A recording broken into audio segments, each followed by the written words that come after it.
It's the world. I'm in P world. LINSANITY returns. Jeremy Lin and the Golden State Warriors. As y'all know, we've been reacting to the Jeremy Lin highlights. He been doing his thing in the G League. In my personal opinion, he don't really need to even be in the G League. Just after what I'm seeing, but people in the comments was telling me that he was trying to get his health right. You know what I'm saying, and get back into the swing of things with basketball. You know what I'm saying. So I understand that, but from what I'm seeing, he's definitely on a different level than the G League, bro. Just being honest. So maybe there's more I don't know, and hopefully we can see him making it back up to the Warriors. Cause what I'm saying, I feel like he could play behind Steph or something. You know what I'm saying, off the Ladies and bench. gentlemen of the basketball world, I promise you that I'm not drinking anything funny when I say that LINSANITY could be back, and there's a good chance he could be wearing a Golden State uniform when he does. I'm cool with Imagine that. all the craziness and all the news headlines that would come with a Jeremy Lin Warriors signing. And imagine if he scores 30 on his first game back coming off the bench. Oh my lord. That would erupt the NBA world. And then yes, I would have a drink at that time. I'd probably go with a shot of the Rock's Termana tequila because I would smell what the Rock is cooking. Smash that like button, guys. Subscribe if you're over the legal drinking age from wherever you are. And as always, welcome back to Hoop Reports. Definitely over that legal drinking Jeremy age, baby. Lin, Jeremy Lin, Jeremy Lin. Where do I even start? For all those who don't know the backstory, Jeremy Lin came into the league undrafted in 2010. Then in 2011, when he was part of the New York Knicks, they were playing so bad that their coach at the time decided to insert him into the game. Then for a small stretch, LINSANITY blossomed. Went The crazy. Knicks went on a 7-game winning streak when Lin was inserted into the starting lineup, and he became the first NBA player to average at least 20 points and 7 assists in his first 5 starts. He was named as the Eastern Conference Player of the Week as he went on a complete tear in the NBA. I'll save the rest of the story for another video, but you get the picture, right? I mean, Meta World Peace got the picture. He was so amazed after Lin's buzzer beater win over the Raptors that he ran past reporters jumping up and down like he won the lottery and shouting, "LINSANITY, LINSANITY."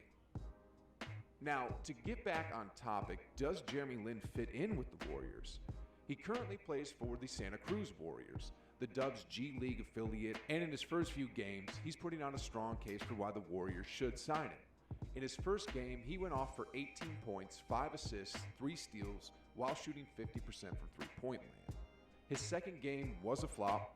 In his third game, which took place over the weekend, it was Saturday Night LINSANITY as he erupted for 29 points, 9 assists, while shooting 7 for 9 from beyond the arc. It's good shit. Needless to say, he won't get 30 minutes a night because there is a 2-time MVP on the roster, but hey, if you can provide 15, 20 minutes a night and be productive coming off the bench with scoring and I was playmaking, just saying that. then hey, we might have something here.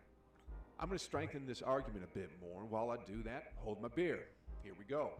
Last season, before the pandemic took over the world, Jeremy Lin played for the Beijing Ducks. His play was pretty solid, too. He averaged about 22 points along with collecting 6 rebounds and 6 assists per game. Those are some pretty solid stats. Hell yeah. In the All-Star game for the CBA, he went off for 41 points. Sure, the CBA isn't quite at the level that the NBA is, but this does say something. Jeremy Lin can still play ball. That's a That's on fact. the offensive end. The defensive end is actually where I wanted to point a finger to. Last season, Lin was a finalist for Defensive Player of the Year in the CBA as he averaged just about 2 steals per game.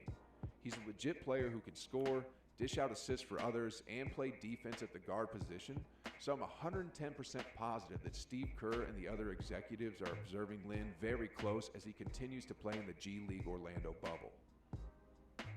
Did you know that Joe Lacob goes to Bob Myers, the GM of the Dubs, multiple times per day and asks him, "How are you going to make us better today?" And just the other day, Bob Myers replied with a question. He asked, "Have you heard of LINSANITY?" All jokes aside, discussions of Jeremy have already taken place. That's why he's playing for the Warriors G League team instead of others. Just from a pure business perspective, Joe Lacob, the majority owner of the Warriors franchise, has to be liking this as well because, like I said earlier, if Lin could have little eruptions like he did last year in the CBA and in the G League this year, think of all the marketing and business opportunities that could arise out of that. As a team, you wouldn't lose anything either if you traded for a player like, say, Brad Wanamaker, who plays the same position as Lin but isn't playing quite up to the Yeah, expectations that were he set ain't for going him. crazy. As for whether or not Jeremy Lin fits into Steve Kerr's small basketball system, I'm sure he Hell could yeah. make that work. I got like 2, maybe 3 reasons why I feel like Lynn could fit into Kerr's system very well. First off, Jeremy is a smart dude.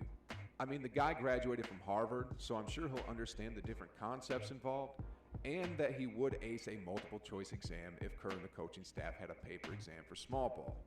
Second, he's a hard worker. When he first went to the Knicks before LINSANITY hit the world, he was always the first one to arrive at practice and the last one to leave.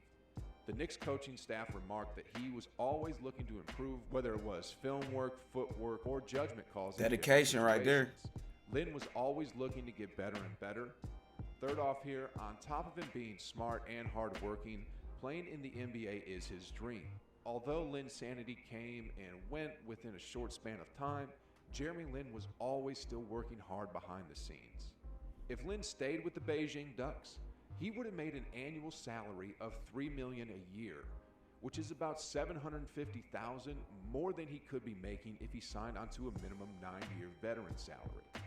This is the power of a dream, guys. Don't ever underestimate someone who believes in himself and what he's capable of. I mean, people like this are all over the league. I mean, look at what Draymond did when people underestimated him and drafted him in the second round. Look at, say, Fred VanVleet, undrafted coming into the league, and now he's one of the centerpieces of the Raptors who won the 2019 Boy, VanVleet's nice. Back to business here, guys. Is it just me, or are the Warriors going to be like the craziest, most marketable NBA team if they sign Jeremy Lin, and if he turns back the clocks of time and brings LINSANITY out? I'm going to let you guys in on a little YouTube SEO secret here. Per my YouTube research tool, LaMelo is taking the #1 spot in terms of searches per month. He's at a little over 4 million hits per month. Next off is Luka Doncic at about 2.4 million, followed by LeBron James at 2.2 million. Stephen Curry is at 1.6 million, but that's because a lot of people who search him use the shortened form Steph Curry. So Stephen Curry is pretty much at the #2 if we combine the 2 ways to write his name. Now James Wiseman, he's a big hit too. I mean, people search him more than Russell Westbrook. Young legends in the making. Lin, who gets about that boy 500,000 Wiseman searches per month, and that would be a big boost for the bottom line of the Warriors franchise. I wasn't really doing YouTube stuff back when LINSANITY hit, but man, 2 times, 5 times, maybe even 10 times the regular searches are not out of the question. If Jeremy Lin becomes LINSANITY with the Dubs, I mean, even if they don't win the championship, that would be big for Joe Lacob and the Warriors, especially since they're paying the heaviest luxury tax bill this season. Now that the business side has been taken care of, let's take a look at the Warriors fans and what they're saying about LINSANITY and the Dubs online. To Warriors, I think he's a better choice than Wanamaker. Factual. Warriors need to sign Lin and release Wanamaker. It's a no-brainer. I don't think they need to release him. Okay, facts. man, league this man. I think the Warriors need Lin this time. Curry needs a backup wingman. Hey, I agree. What haircut will Lin rock if he gets back to the NBA? That's the real question. Jeremy Lin looks to be a solid pickup for the Warriors.